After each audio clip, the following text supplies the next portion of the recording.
of the screen. Can you advance the slide?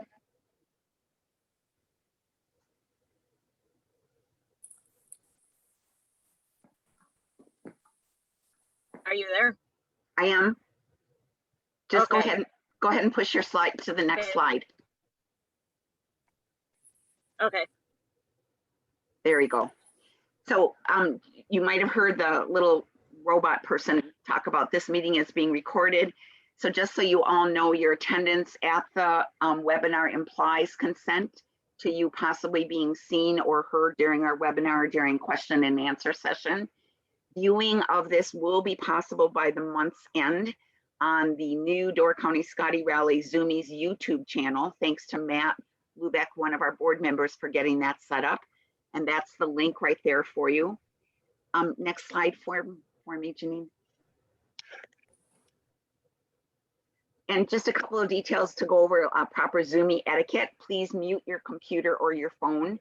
If you don't mute it, if you make any noise, turn a paper, cough, clear your throat, that's going to come through. So please, everyone mute your devices that you're on.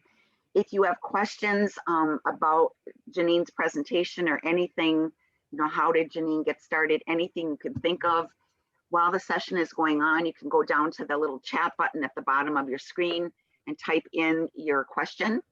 Our moderator, who is Matt Lubeck, will group similar questions together, and at the end of the presentation, then he will address those with Jeanine, and they'll go through those together.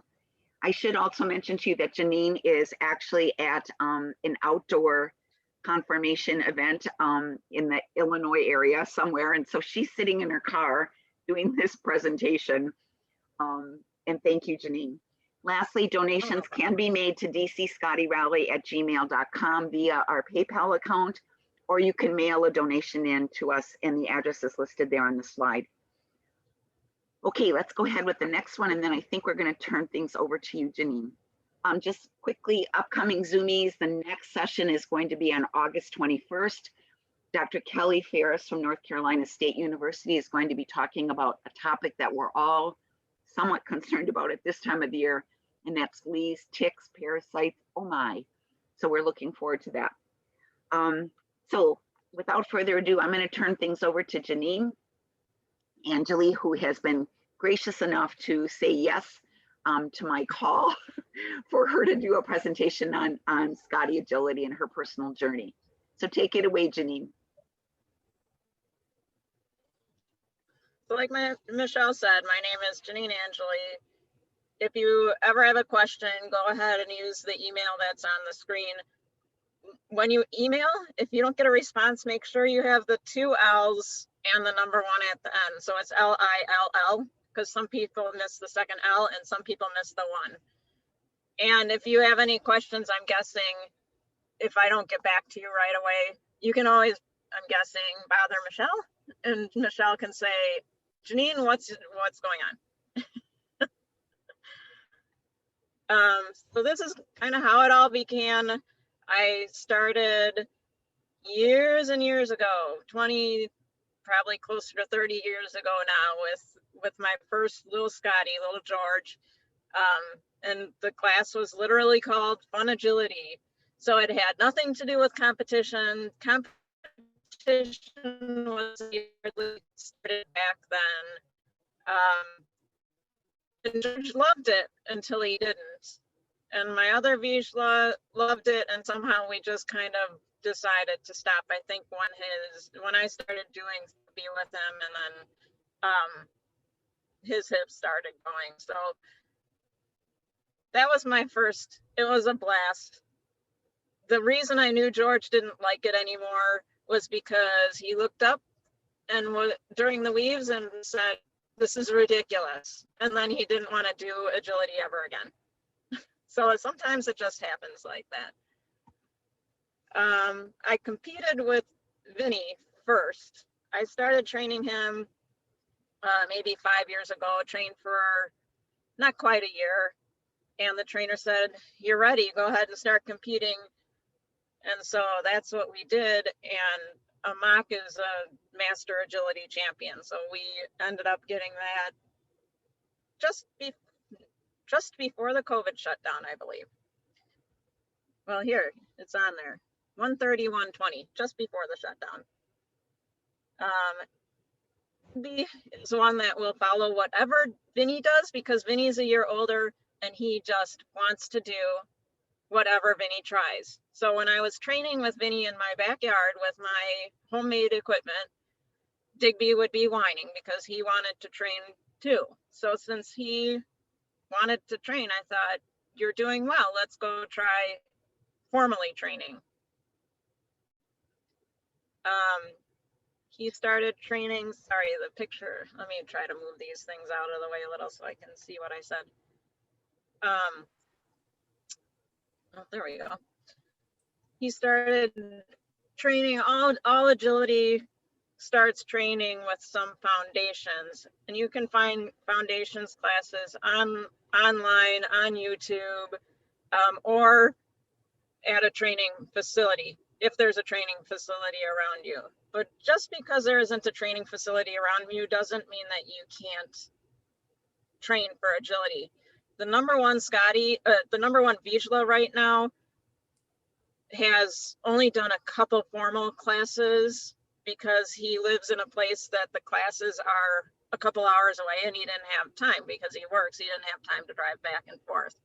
So just because you don't have a facility right next to you doesn't mean you can't put a couple things together yourself and train. And the stuff that you can use is like wood and PVC is mostly what you use to build things.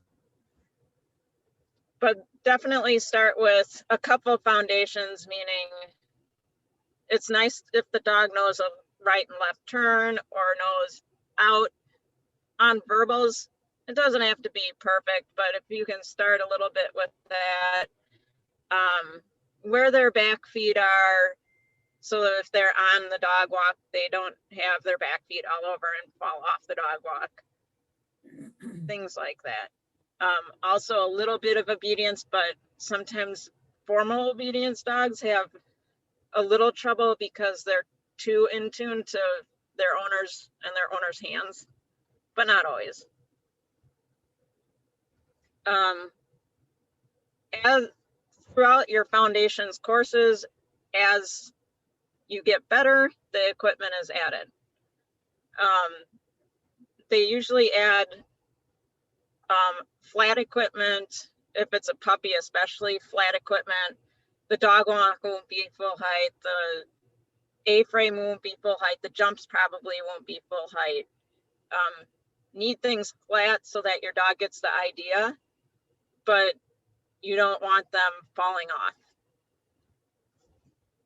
And if you look at Digby here, this cracks me up because he really should be running down that contact more. The contact is the yellow part of the A-frame. They're supposed to be a little lower. He must have gotten a toe in though. Training completely depends on the dog and the handler. I know dogs that have trained for a few years and they just aren't ready to show yet or to compete yet. I know dogs like Vinny that trained a little less than a year. He started training early spring and then by February started competing. Digby started training, I think, in the middle of winter, and then he started competing in October. But some of that's because, again, he was doing some stuff with me at home. The other thing that's nice with Digby, he's not the typical stubborn Scottie because they have to kind of be agreeable to wanting to do things for you. And they have to have fun, which will be a whole other discussion later. So if you look at his face, his eyes are wide open looking at me and his mouth is open, nice and relaxed and having fun. Tail's up, not tucked. You'll see some dogs running around with their tail tucked because they think they did something wrong. One of the very nice things about agility is the people there, I would say 90% at least, they just want to go out, have fun with their dogs. Some are very competitive, but so many people are so supportive and don't understand why other people aren't. And I really appreciate the fact that you just go there, You have a good time with your dogs. You meet really great friends. Even at the Invitational, where not everybody was a stranger. There's a big population of Illinois people that compete and at that level, but so many people that you've never heard of. It's like you're old friends immediately. The invitation is the top 5 dogs. That's how you qualify. You have to get a certain number of points, and the top 5 dogs go. 2 dogs didn't go, so that's why Digby went last year. He was the number 1 Scottie there, meaning he was maybe not the fastest, but he was actually close to the second fastest. I was hoping that one of the people that I know would sign on. There's a Scottie that I swear could probably get close to competing with the Border Collie. She's so fast. But consistency. Digby is very consistent. He can be very consistent. He had no mistakes the whole time, so he ended up the number 1 Scottie for the Invitational. And these are just some pictures of him being there. So there's different days. I can't remember. I think I did mostly finals. These are finals pictures. Going over the jumps, and you'll see his tail still up. He's real happy. His ears are up. The treaded weave poles that he really hates, he actually was having fun with there. And that's the Scottish Terrier Club of America actually sponsors these really big, nice, heavy medals. So this was at about 6 o'clock or 7 o'clock in Florida that night when we were about to head out. And this is just showing that he had all of his clean runs. So he had 6 clean runs in a row, which is really, to me, surprising because that's not typical for pretty much any dog. And then this is his final run. And I've said it, I don't know, quite a few times before. Having fun is what it's all about. And I don't know why that went to that one. We'll do this.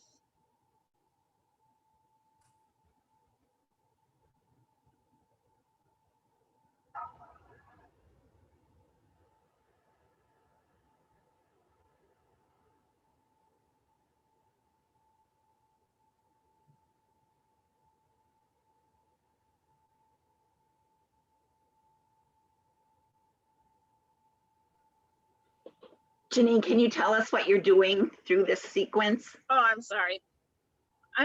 I'm trying to look to see if I can mute the sound on my end. There we go. Because it's too loud. So things are, you'll see me clapping. I am constantly talking to him, which sometimes works and sometimes doesn't. Cueing him for a backside of a jump. Then you cue right away, teeter, teeter, teeter. When you have to do a front cross, which is what I did right before the teeter, you have to make sure you're just kind of ahead of the dog. And I don't know if in this you can hear the announcers, but you can see Digby was a little slow in the weaves, and then the announcer goes, oh, there, he picked it up. But again, the weaves are not his favorite thing. I was just proud of him because this is actually a very nice run for him. And it was the 6th run of the weekend. He was pretty much done. Hey, Matt, I know that you said make sure you can get to these things. Oh, maybe I can. Oh, okay, I got it back, sorry. Okay. I got it. It was just kind of hidden by all the banner. Yeah, it's a lot.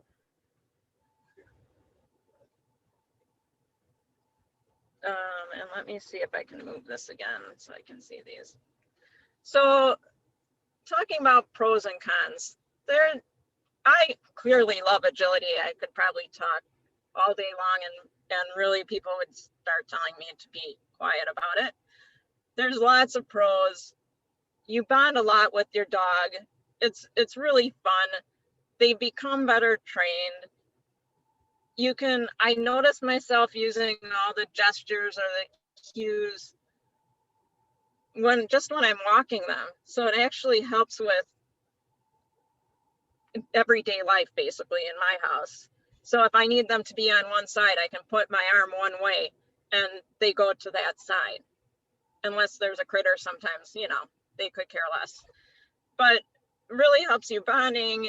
It's fun. You can do it as fun. You don't have to compete. I have a friend that has a border collie that would be wonderful competing, but she won't compete with them because it's too much. So that's fine. She just has fun. We have the same class has been together for probably 5 years. It's kind of we call it our agility therapy day. Even if you do competition, make sure it's still fun. You make lots of friends that are of like mind. They want to do well in agility. They want to have fun with their dogs, and they want to have fun with you. And again, most people are extremely supportive. The cons are it's extremely time consuming, especially when you have a dog. If you're competing, you have a dog at 24 inches and 8 inches. Those are pretty much, it's the top height and the lowest height except for 4-inch preferred. So I'm there all day from 8 o'clock in the morning until sometimes 4 o'clock at night, because I have the first dog with Vinny and the last dog with Digby, or if they do small to tall running, the first dog with Digby and the last dog with Vinny. So between that, traveling, it's an expensive sport to be in if you're going to compete. Training, I'm assuming, kind of depends on where you are and how much you train. My class is $24 a week. So one training session is $24. If you're competing nationally, obviously there's going to be a lot of travel. I will not fly my dogs, so all my traveling is in the car. Takes 3 days to get to Florida, eats up a lot of vacation. Took 2 days to get to Tulsa for nationals this year. Both the invitational and nationals are going to be in Florida this year, so there's just a lot of travel sometimes with it. So, and you don't have to go to those things, but it's, you know, it was so fun. I would do it again if I can get into it. The other thing that I really want to emphasize, which I don't know how many times I've seen it, there's long-term effects sometimes because some dogs just go so hard at it. So and I just had a rehab consult with both the dogs to make sure they're doing okay. But the downside of contacts can put a lot of pressure on their shoulders. Depending on how hard they jump, it can put a lot of pressure on their knees or on their shoulders and front arms when they're landing, and if they're landing and turning to do the next obstacle. So I don't like when I see dogs that clearly are older and arthritic and they're still doing it.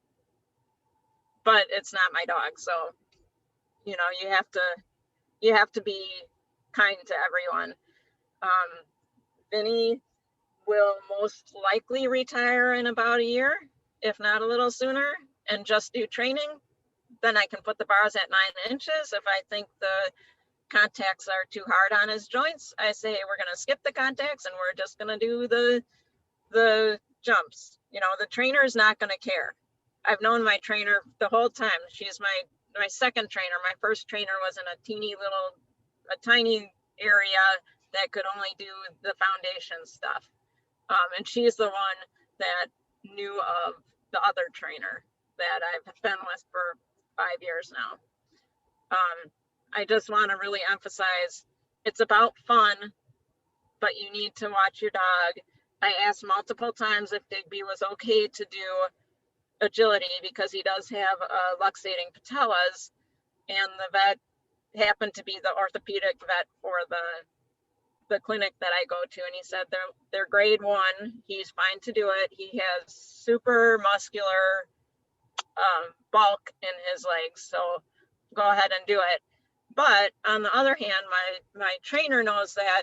So if she sees something that she thinks is going to be hard on his knees, she shows me how to adjust either the approach or the landing side of the equipment so that it's not as hard on the knees. So is agility, I think this says, is agility right for your Scottie? How is his obedience? So if it's like Digby, and he does actually want to do what you want him to do, that's probably okay.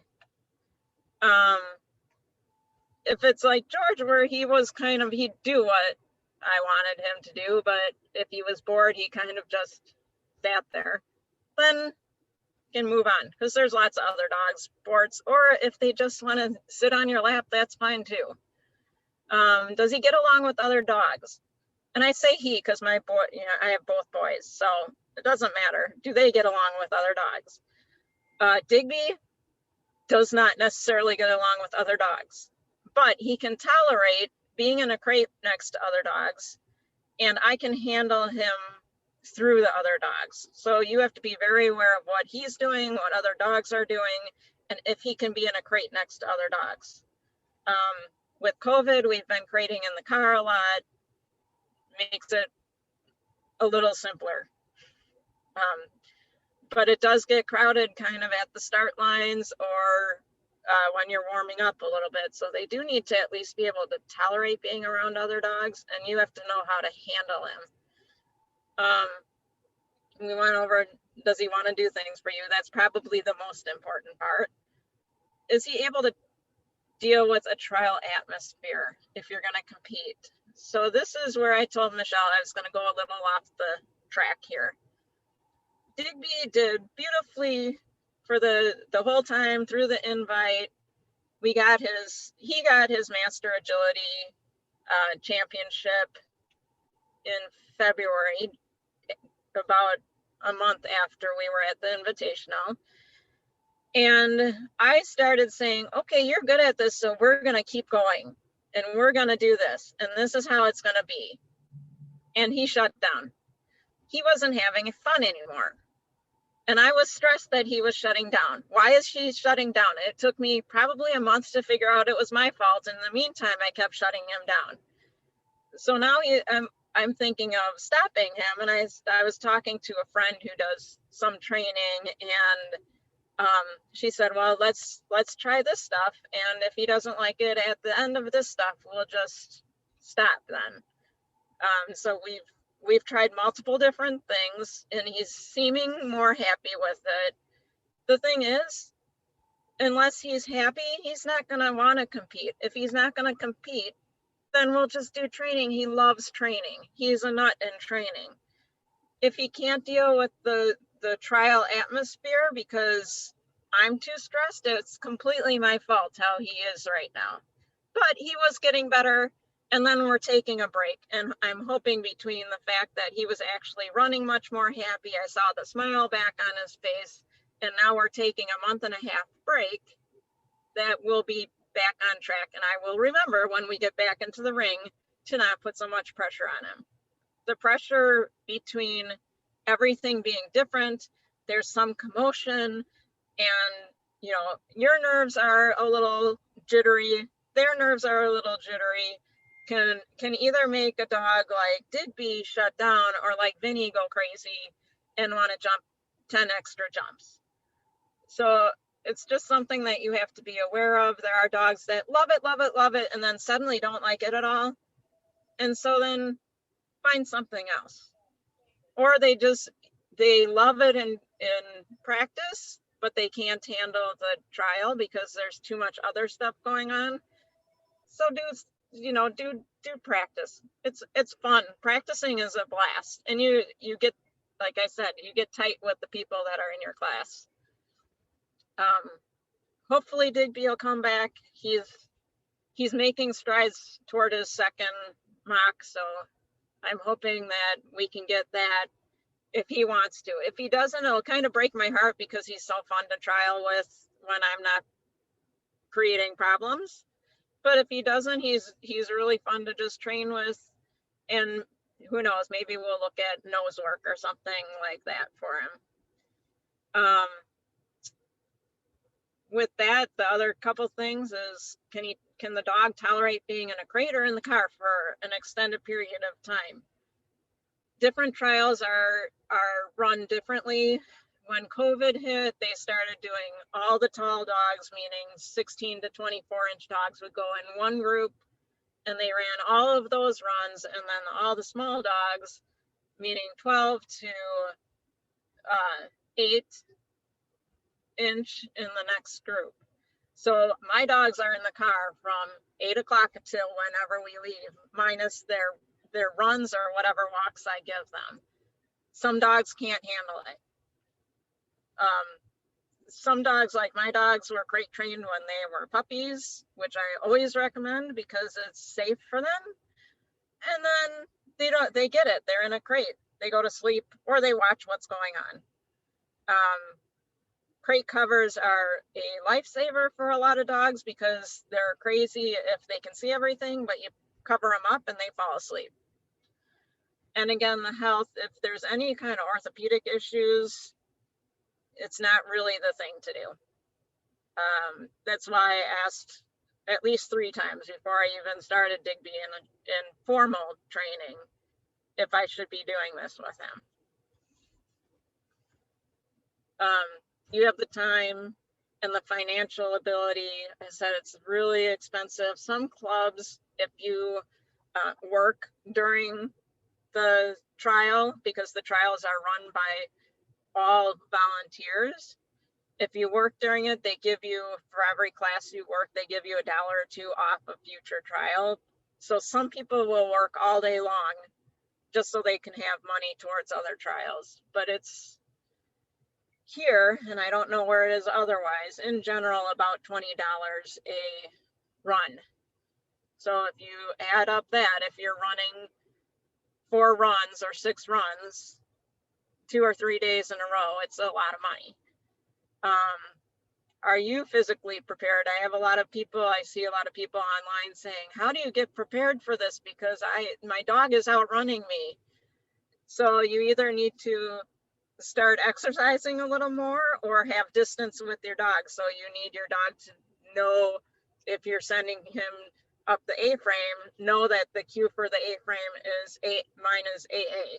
So they go up the A-frame if they hear that. And you can be away from them a little bit. There are people, I don't know how they're doing it because they can hardly walk, but they still do this. There are people, I've seen somebody on a Segway doing it. I've seen people in power wheelchairs doing it, scooters doing it. So it's not like you have to be 20 years old and in the best physical condition of your life. I have a couple of friends that run corgis that are, the one lady has multiple problems. And she said, this is how I keep active. This is how I do keep in shape. So, and their corgis run just fine. So it's all in how you can physically prepare yourself. And we talked about, can you handle your Scottie if he doesn't like dogs? Digby has growled at a few dogs, but he has never gone to attack a dog, thank goodness. I should have some wood somewhere to knock on. He really, if I get upset with him, he knows and he stops right away. There's one of my very good friends from Agility. Her dog was very dog aggressive. It's an Australian Shepherd, and she worked that dog through it so well and knew exactly what to do. So it's not like you can't, if you know how to handle your dog, it's not like you can't be in it, but you have to be careful. If Digby got loose out of a ring and the dog was sitting there, I don't know what he would do. So I know that by the end of the course, I have to be right next to him. And thankfully I can keep up with him. So I can do that. And he really does want to please me. So he's usually looking for me to say yay and give him a little pet. And are you able to handle the trial atmosphere? My nerves when I started Agility and trialing were shot and I was screwing Vinny up so much because I was so nervous. And I had a friend tell me, you know, it's not like we're making money for this. So I just go out and have fun. And I don't know why that clicked. And I was like, oh, and then I still get nerves, but I know how to work through them because it's supposed to be fun.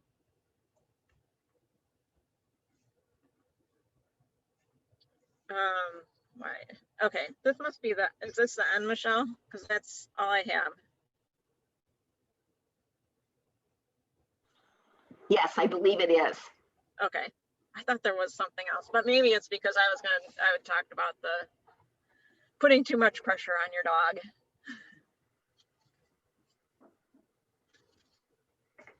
So at this point, I would welcome people to enter in questions or comments that they have. I know as Jeanine was presenting, I put in a few. Jeanine, could you just go over some of the commands? You mentioned one about going up the A-frame. So could you go over the kinds of commands that you give and do that a little slow just so we can hear that and get a perspective of what you're talking about? So as the dogs, let me see, I'm gonna zoom, sorry, I'm gonna be really annoying and zoom back to the pictures. Great. As the dogs, oops, that zoomed faster than I was ready for. As the dogs go over any equipment, you can either be very quiet, which with Digby, there are some times that I barely say a word when we're out there because they're mostly looking at your body position. So I can say something and he'll do something exactly opposite because my body wasn't positioned. So for jumps, I usually don't say a lot unless we need to turn or this way. So that is my right and left cue. You can use whatever you want because they're just knowing that that means to go what direction. So for me, I had been biking with a couple of the dogs, not Digby, and I noticed myself every time we turned left, I would say turn, turn. And every time we said we went right, I would say this way. So since that was already ingrained in their mind as to which direction, and I cannot think left and right fast enough on agility, I'll just say turn or this. So you really have the option of saying whatever you want, but usually people do say left or right. Weave ahead of time, you say weave, go weave. Some people say pulls. Some people some dogs you need to cheer through the weave pulls. Some dogs you say it once, and if you say it again, they'll pop out. They have to do 12 in a row or they disqualify themselves from, well, you probably did something that disqualified them from that individual run. I thought I had more. The A-frame, I say AA, some people say scramble. I'm not really sure how that came about. The dog walk, I say walk or walk walk. I don't know why I say everything twice, but I tend to. The teeter is teeter teeter. Some people say climb it for anything that is climbing, the A-frame, teeter, or dog walk. I find that would be confusing because if I give really either of them just one cue, if I don't cue soon enough on the teeter, Vinny will fly off of the teeter. He will not do the whole thing because he'll be thinking it's the dog walk. They're the same width and the same angle. The dog walk does not move, the teeter does. So the dog can be injured if you don't give the right cue. Typically, Scotties aren't jumping off the teeter that I've seen, but there are not a lot of Scotties in agility either. So I haven't seen tons. If you guys want to look at a really good Scottie that has actually went to, I think, international championships, a Scottie called, oh, I can't think of his name, Hitchcock. a Scottie called Hitchcock. Look in YouTube and put in a Scottie called Hitchcock or Scottie Agility. He's really good, really fast, really and he's now passed, but the trainer, the people that own him have more Scotties that you can watch. And there's lots of videos on YouTube with them. I'm trying to think of what the other tunnel, when they run through a tunnel, I don't know if we have, there was the one picture of him coming out of the tunnel. Sorry, I don't know where it is. I just say tunnel. If I say it too many times, they turn around like, are you telling me something other than the tunnel then? So I don't know why I can't say that twice, but I say everything else twice. I think that's about all. There are jumps that are 1 pull width, there are jumps that are 2 pull widths, and it's about, I would say 8 inches apart. So there's a jump where it's wider. It's not it's not just a piece of PVC. And so some people yell big. I have not had to do that with my dogs except lately with Vinny. So Vinny's having a couple, I don't know, visual issues maybe that he's not seeing it. Digby, he just usually clears everything unless I'm starting to turn before he's done jumping, or if I open my big mouth, because you can always goof them up saying something too early too. There are different called crosses that you use to change sides. So in this picture, we have to take a, what would that be? Left-handed turn out of the weave. So I'm actually starting across. If you see my feet crossed, I'm going to cross in front of him, turn around and send them to, I think there was a jump after that. That's kind of facing where he was. So I had to turn him around, get him to the jump, and then finish off the course. There's a rear, that's a front cross. There's a rear cross where the dog's in front of you and you go behind it to cue a turn. You don't necessarily have to say anything. They feel you going behind and they know which way you're going. I don't know how dogs do it because sometimes they're in front of you and you can turn and they know where you're going, even if you're not talking at all. And then there's a blind cross where you're in front of the dog and you have him on one side of you and you turn to the other side to get him on the other side. You lose sight of him for a minute, and that's why it's called, for a second. That's why it's called a blind cross. Some dogs do really well. Some dogs do not understand what the heck any of those crosses are. And you just have to know your dog as to which one works for your dog. There's a bunch of other spin moves. I don't know what they're called. I was joking with somebody, as my trainer always says, oh, that was a great, and she'll name some kind of name and I'll have no clue what she's talking about because it's just something that I did to get somebody to turn, usually is what it is. You have to do different maneuvers to do different tightnesses of turns, because some judges will have very tight 180-degree turns, and some judges will do more like 90-degree, like a little looser turn. So you have to be prepared for anything, kind of.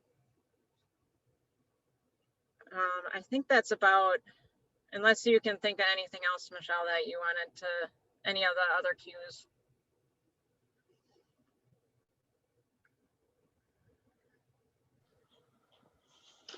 Jeanine, how long did it take you when you first started, let's say even just take Vinny, when you first started going to training, before you felt like he was getting it or you were getting it, and then you became actually a team?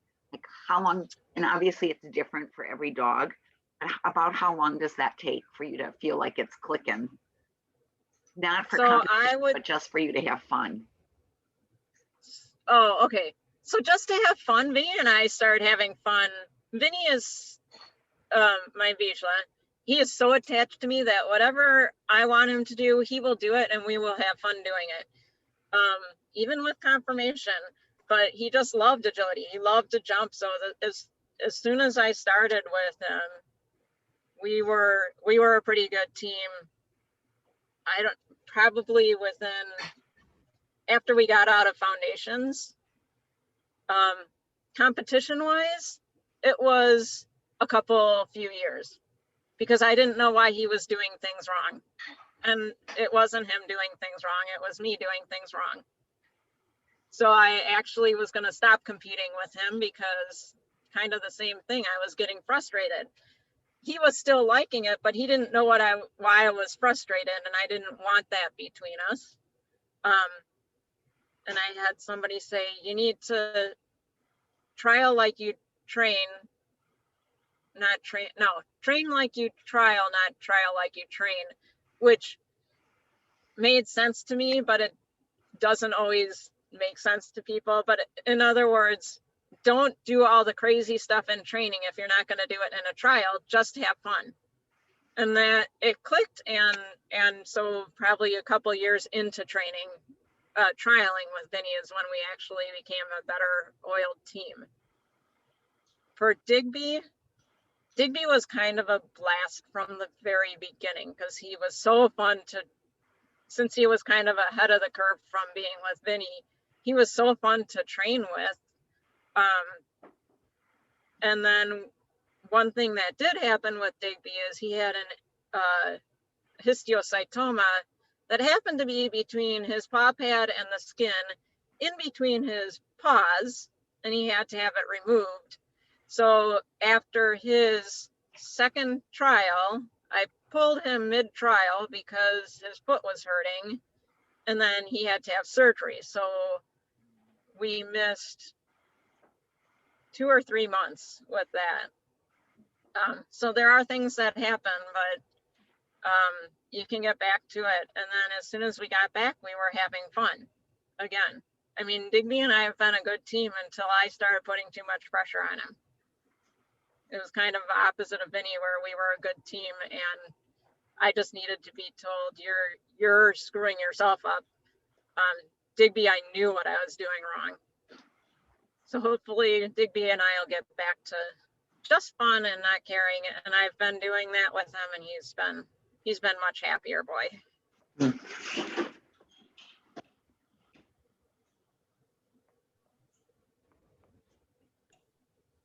Michelle, you want me to start with the chat questions? Please. Okay. So we have a question, Jeanine, about some of the terminology. Like, what do you mean when you use the term contacts? And then what kind of cues do you give when they go through beef pulls? So the contacts are the A-frame, the teeter, the dog walk. They will be either red or blue, the main part of them, the biggest part, and then at the bottom they are all yellow. The yellow is the contact. They need to hit at least a toenail within that yellow. So if you see in this picture behind me, there's that yellow, it's metal with covering on it. That's the dog walk. I think in the very beginning here, that's a better picture. That's the A-frame. So he needs to have at least a toenail at the beginning, the end, or anywhere in between, or that can disqualify a run, just meaning that you don't get points toward anything.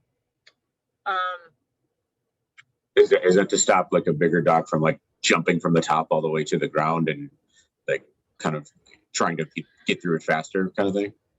Yeah. It's a skill level, yes. So it's a training thing. It's also kind of a safety thing, because the dog, the A-frame that he's on right now is about my height, so about 5 feet, and they lower it for the shorter dogs to about, I can't remember if it's 4'10" or 5 feet, something like that. And it's a few inches higher for the bigger dogs. But that can, if they blast off of it, they can really get injured. but also it's really a skill level because it's hard to get them to do that because they're having fun running and they want to jump. So a lot of dogs miss those contacts. You can have your dog stop at the bottom of the contact, either with all 4 feet or with 2 feet on and 2 feet off, or so their back feet are on and their front feet are on the floor. I have chosen to mainly do what's called a running contact because Vinny is too crazy to do a stop contact. I don't want his shoulders hurting, and I've seen so many dogs running so hard and they have to stop on a dime at the bottom, and I don't want that for my dogs. It's a personal choice. Digby is front heavy, as a lot of Scotties are, and so I have decided he's doing all running contacts, which for the teeter isn't a problem because he stays in the middle more to just get it to go down, which is not necessarily what they're supposed to do, but since I just don't care and want him to have fun, I don't worry about it. Even the vet said his shoulders might be a little sore from the down contacts. So I've just personally chosen that. People choose what they feel is what they want with their dogs. If they stop, it helps you catch up. So if you have a fast dog, or if you're not fast yourself and they aren't good with verbal cues, then it's nice to have that stop at the end of a contact because you can catch up and have them stay there and then aim to the next obstacle. So you have a little more control. There is also a table, I forgot, that you have to get the dog onto, and the judge counts 5, 4, 3, 2, 1, however they want to do it. So they have to stay. So you do have to have that obedience kind of, that they will stay put.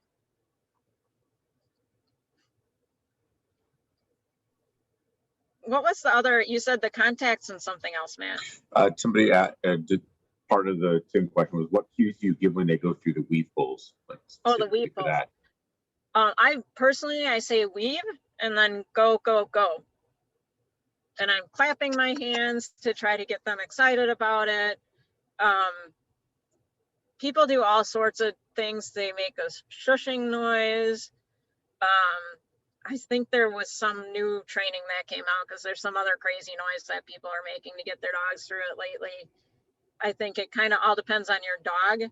Some people say go, and their dogs know to go to the weaves, and they know not to say anything else, or they'll pull their dog out of the weaves. So it's really individually like what's going to work for each dog, and then I'm guessing stick to it. Like once you start with it, try to stay with the same thing with them. Yep, absolutely. I did start with 2 on 2 off contacts, the 2 back paws on and the 2 front paws off. They didn't necessarily love that anyway, so especially during trials, so I was like, well, why bother then? A running contact is fine. So they meaning the dogs or judges or both? The dogs. Okay. The dogs, yeah. It doesn't really matter as long as they get down there and they hit that yellow. So if the dogs are happier and they're too anxious to sit there on the equipment, then why should I make them more anxious by saying, no, you stay there on that equipment? But that's my personal feeling about it. Other people are, you need to do this. And I'm like, well, yeah, but if your dog is going to shut down for the rest of the run, or is going to get too excited for the rest of the run, then that's not going to work. So we have a question from Erica here that says she'd missed the very beginning, but how do you get the dog to understand what they're supposed to do on each piece of equipment? Like, how do you tackle, an individual obstacle, getting them started with maybe for the first time? And it's on the screen, there we go. Some of the foundations classes will help start learning. When I say jump, that means you go over the jump. When I say table, that means you go to the table. It's kind of the same as training anything else. It helps if your dog is toy motivated, because then you don't have to have food on you all the time. But if my dogs are not toy motivated at all, So I always have to have food with me. You can bait the dog for certain things. For other things, for like the weave pulls, you don't want to bait the dog. The weave pulls, there's all sorts of different ways that you can do them. I prefer, and last year's birthday present were things called channel weaves, where you spread the weaves instead of being one in front of the other. You spread them like this, so the dog has a straight shot to whatever treat is at the end of the weaves. And then you gradually move them in. And that might be over months that you move them in. So then Digby was having problems with the straight weaves all of a sudden. So then we went back out. And then that was about 7 or 8 months after he, well, probably more, probably about a year after he was doing them fine. So we went back out and I could move them back in faster, but it just happens sometimes where they have to be retrained. There's also a thing called a treat and train or a miner's mander that, manners minder. Yeah, manners minder. I did that backwards. That you can remotely treat. So you'd put it at the end of the weaves or have a jump after the weaves, and you send the dog through the weaves or over the jump or whatever you're working on. And that way he doesn't know the treat's coming from you. So you hit a button, it dispenses a treat. That's probably, I think that's probably how Digby learned the weaves the best, because again, he's a food motivated dog. But if I have it in my hands, he's waiting for me to get through. There's now toys where you can stick the food in the toy. And this is his new favorite toy. So he knows if he sees that toy, we're going to training tonight. Yay, I get food from that toy, and he'll do anything for that toy. But it has to have food in it. It's the only way I've figured out how to have him toy motivated is to have food, of course. Does that kind of answer it, Erica? Okay.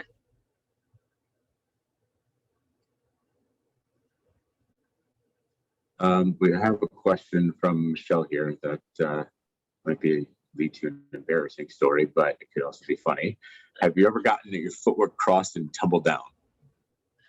Okay, I have not. However, I've run into a post and fell over. And it was the end of the run, but I saw dogs veering off one way, so I made sure I was giving a strong cue the other way. And my thing is it was painted the same color as the wall because it was right next to the wall too. So I didn't even see it. I have not fallen from turning, but I've seen lots of people do it. I've seen people's dogs take them out. I haven't seen people's Scotties take them out, but Vinny has not literally taken me out, but he's gotten so close that I've kind of fallen just because he was that close. I had to stop fast and my inertia kept going. My one friend running her Aussie, I don't know why it decided it was going to go one way and she was wanting it to go the other way. She got lots of burns all over her legs. I have a friend that was running a golden, cut her off and she broke her wrist. She was training in her backyard with one of her Goldens in improper footwear and had to put the brakes on and fell right onto her face and broke her neck.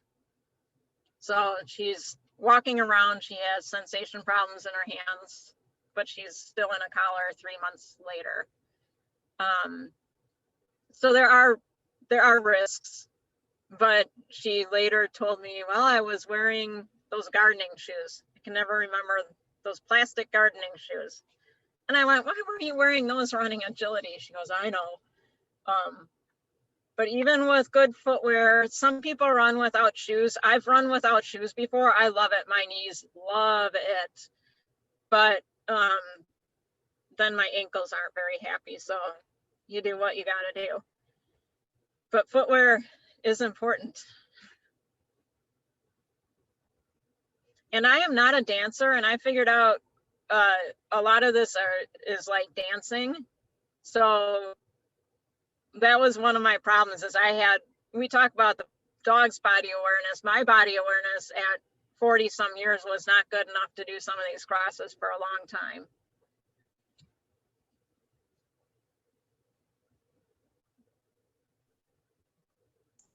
We also have, let's see, are the courses in competition always the same, or do they get arranged via the club that is sponsoring the event? So I guess like the order and the actual obstacles. So the judges make up the courses. So each judge makes a course. They make a different course every single time. And it has to do with, well, they make a different course every single time, but some of it has to do with if there's posts in the facility that you're going to, if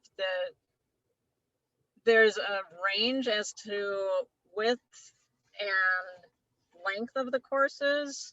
So some courses are more square and some courses are more rectangular. So if you have a rectangular building with posts in it, you'll get a lot of adjusting once the judges are there, but the courses are different every time, and that's part of the challenge, and it's supposed to be part of the challenge is how you work with your dog. And yes, there are multiple times that people forget where they are on the course. I've done it. I've thought I've done the course perfectly, and I get off and people say, you know, you forgot, like I forgot 4 jumps in one course, and I thought we had done it perfectly. It felt really smooth, and I wonder because I missed half the jumps.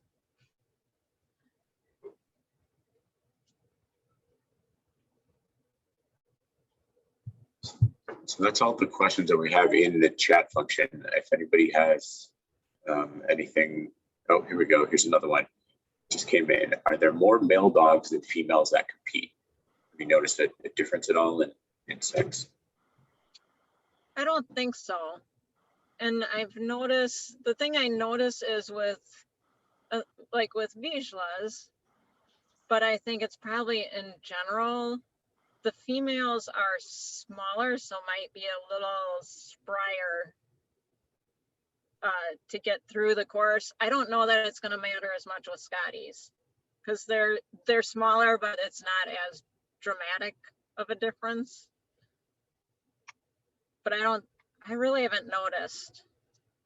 I do notice that the age of the people, when I first started, everybody was probably 50s and above. And now I'm glad I'm seeing some younger people come through now. And it's fun to watch when they have junior handlers with these dogs when they're really junior. Those kids that are, 7 or 8 years old because they don't know to get worried about things, they handle those dogs really well. There's a couple that trial around here that actually have been, they're probably in their teens now, but they've been international to the international competition. So it's fun to watch them because again, they have no clue that they're supposed to be nervous when they're young enough.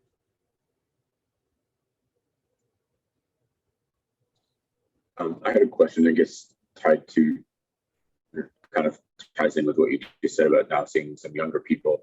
Is there a strong internet community or resources, like places you'd have people start with, other than maybe going to YouTube and looking for videos of competitions, but just a community or some sort of resource bank with information or different types of obstacles that you could maybe even build at home, and anything like that online that you'd recommend people check out? I'm in quite a few different agility groups, and there is one specifically, Agility with Scotties. I'm trying to think. Agility is it on like Facebook, or is it its own? On Facebook, yeah, okay. Sorry. On Facebook, Agility with Scotties, Agility Critique. What I could do is look at my Facebook groups, because a lot of them are kind of specific to breed. And the only one I have is Agility with Scotties. And if one is about courses, so that I don't think that if you don't know agility yet, you won't get a lot from seeing the courses, but there are lots of Facebook groups, and I keep finding new ones that I don't know how I've missed. So I could look through them and email Michelle, and if Michelle has everybody's emails, she could blast it out then. I think that would be great. I think we could do that. Janine, what time of the year do you typically train, or not train, but what time of the year do you typically compete in? Because I know when I look at your schedule, oftentimes you're gone like every single weekend doing either training or competing. The weekends are competing. The week I only train with them once a week, and then I do a little training in between that. But now that they're at the level they're at, I don't do a lot of training in between it, and I'm alternating dogs typically, so once every other week for each dog. I train all year round. I trial most of the year. I don't trial as much in summer because the last few years I was doing a dog show every now and then, confirmation, or camping. And, you know, sometimes I have to have life outside of agility, even though sometimes I miss it. If you're going to compete at the higher levels and try to get into things like the invitational, you need to compete a lot so that you're high enough in the numbers to get invited. So this year I competed almost every weekend from March to June, with a few, maybe, I think I had one April open and one June open, but my Vizsla is at number 5 and I was trying to keep him at number 5 so we would get the invite. You can trial never, once a month. It's however you want to do it. If you're not having aspirations of going to the invite, it doesn't matter. I know people that trial like once a month or less than that. I just saw that Vinny was close, and I had so much fun with Digby there last year. Digby is number 7 again this year, but because the couple people pulled out last year are not going on vacation this year, I don't think he'll get in. So who knows? Vinny is qualified for nationals, which is that goes on how many, it's called double Qs. So there's 2 different courses that you run in a trial, and one just has jumps, weave pulls, and tunnels, and the other one has the contact equipment. So you have to qualify both runs in the same day a certain number of times and get a certain number of points to get to nationals, which is in end of March, early April. Digby has not gotten enough points, so he probably will not be going to anything national to compete. He might go for fun if my husband goes with me, but other than that, that's Michelle. That's why I'm trialing all the time, because Vinny is so close. And even when I was trialing 1 or 2 weekends, Vinny was number 25 the first year, and I didn't even know they kept track of this stuff. So when I saw he was 25 and I wasn't even trying, I was like, oh, that's cool. The next year I was like number 9, and I still wasn't really trying that much. So that's why I'm like, okay, he's that good, we should be able to get up there. But you can work it around however you want. The number 1 Vizsla this year figured it out somehow that he could stop trialing by January and he would still have enough points to be number 1 in June, which is the year for the invitational. So he trialed every weekend. If you live in the South, you get to trial more because they have 4 and 5 day trials down there. I don't know how you do that and work at the same time, but so they have a little more chance. And I think in California, kind of West Coast, that's another area that does more of those long trials. So sometimes if you live in an area like that, you can trial just like a week, and then you don't have to trial for another 3 or 4 weeks. But it's always your choice.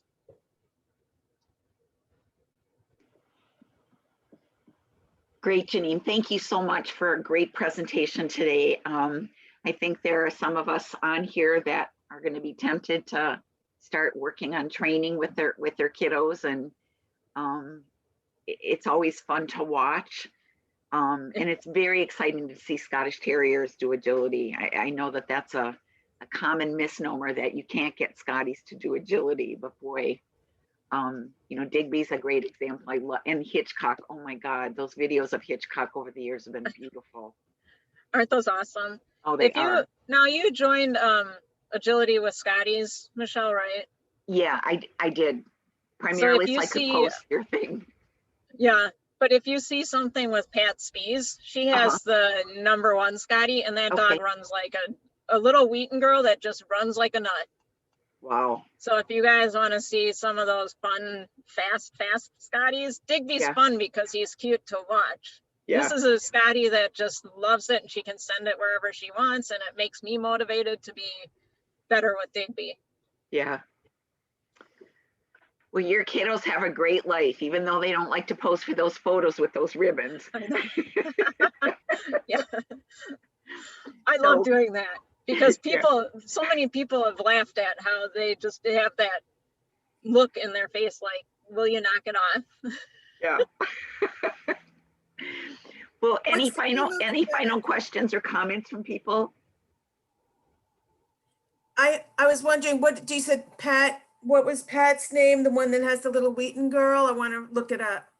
Pat Spees, S-P-E-A-S. Okay. Hopefully she won't mind.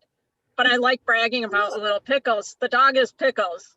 So she's crazy. She loves agility. Pat and she love agility. And then so Pickles can compete a couple times, and she's so fast she's one that's so fast as long as she qualifies, but sometimes she doesn't qualify because she's so fast.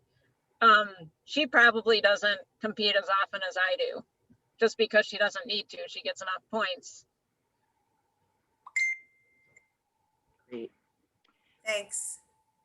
Yep. All right, Jeanine. Well, thank you again from all of us for giving us this time this morning and interrupting your own personal schedule. And thanks to all of you for tuning in.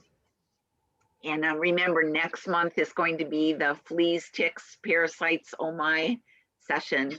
And then either September, but I suspect October, Erica Cerny, who's on this webinar with us, and Vicki Frazier are going to do a collaborative session on Scottie rescue.